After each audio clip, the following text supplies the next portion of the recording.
2Chronicles 18 from the Net Bible. Jehoshaphat allies with Ahab. Jehoshaphat was very wealthy and greatly respected. He made an alliance by marriage with Ahab, and after several years went down to visit Ahab in Samaria. Ahab slaughtered many sheep and cattle to honour Jehoshaphat and those who came with him. He persuaded him to join in an attack against Ramoth Gilead. King Ahab of Israel said to Jehoshaphat, "Will you go with me to attack Ramoth Gilead?" Jehoshaphat replied to the king of Israel, "I will support you. My army is at your disposal and will support you in battle." Then Jehoshaphat added, "First seek an oracle from the Lord." So the king of Israel assembled 400 prophets and asked them, "Should we attack Ramoth Gilead or not?" They said, "Attack! God will hand it over to the king." But Jehoshaphat asked, "Is there not a prophet of the Lord still here, that we may ask him?" The king of Israel answered Jehoshaphat, "There is still one man through whom we can seek the Lord's will, but I despise him because he does not prophesy prosperity for me, but always disaster. His name is Micaiah, son of Imlah." Jehoshaphat said, "The king should not say such things."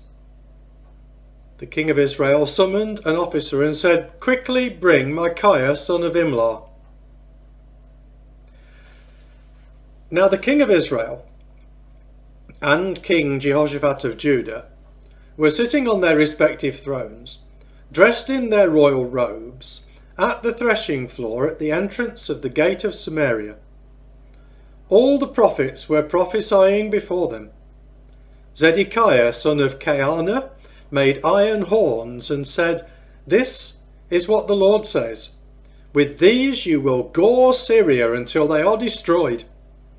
All the prophets were prophesying the same, saying, "Attack Ramoth Gilead. You will succeed. The Lord will hand it over to the king." Now the messenger who went to summon Micaiah said to him, "Look, the prophets are in complete agreement that the king will succeed. Your words must agree with theirs. You must predict success." But Micaiah said, "As certainly as the Lord lives, I will say what my God tells me to say."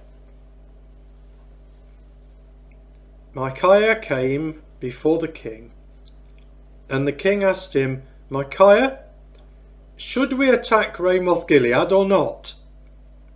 He answered him, "Attack! You will succeed. They will be handed over to you." The king said to him, "How many times must I make you solemnly promise in the name of the Lord to tell me only the truth?" Micaiah replied, "I saw all Israel scattered on the mountains like sheep that have no shepherd.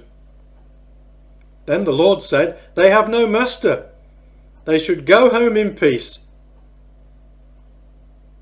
The king of Israel said to Jehoshaphat, "Didn't I tell you? He does not prophesy prosperity for me, but disaster." Micaiah said, "That being the case, hear the word of the Lord. I saw the Lord sitting on his throne, with all the heavenly assembly standing on his right and on his left.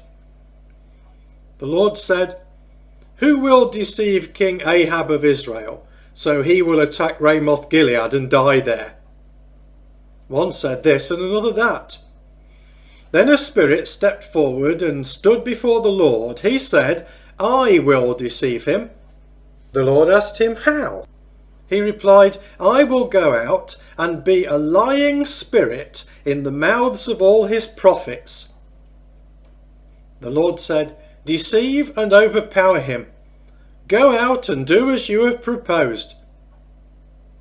So now, look, the Lord has placed a lying spirit in the mouths of all these prophets of yours, but the Lord has decreed disaster for you." Zedekiah, son of Keanah, approached, hit Micaiah on the jaw and said, Which way did the Lord's Spirit go when he went from me to speak to you? Micaiah replied, Look, you will see in the day when you go into an inner room to hide. Then the king of Israel said, Take Micaiah and return him to Amon, the city official, and Joash the king's son. Say, this is what the king says. Put this man in prison. Give him only a little bread and water until I return safely. Micaiah said, If you really do return safely, then the Lord has not spoken through me. Then he added, Take note, all you people. The king of Israel and King Jehoshaphat of Judah attacked Ramoth-Gilead. The king of Israel said to Jehoshaphat, I will disguise myself and then enter the battle, but you wear your royal attire. So the king of Israel disguised himself, and they entered the battle. Now the king of Syria had ordered his chariot commanders, Do not fight common soldiers or high-ranking officers, fight only the king of Israel. When the chariot commanders saw Jehoshaphat, they said, He must be the king of Israel. So they turned and attacked him. But Jehoshaphat cried out. The Lord helped him. God lured them away from him. When the chariot commanders realized he was not the king of Israel, they turned away from him. Now an archer shot an arrow at random, and it struck the king of Israel between the plates of his armour. The king orders his charioteer, Turn around and take me from the battle line, for I am wounded. While the battle raged throughout the day, the king stood propped up in his chariot opposite the Syrians. He died in the evening as the sun was setting.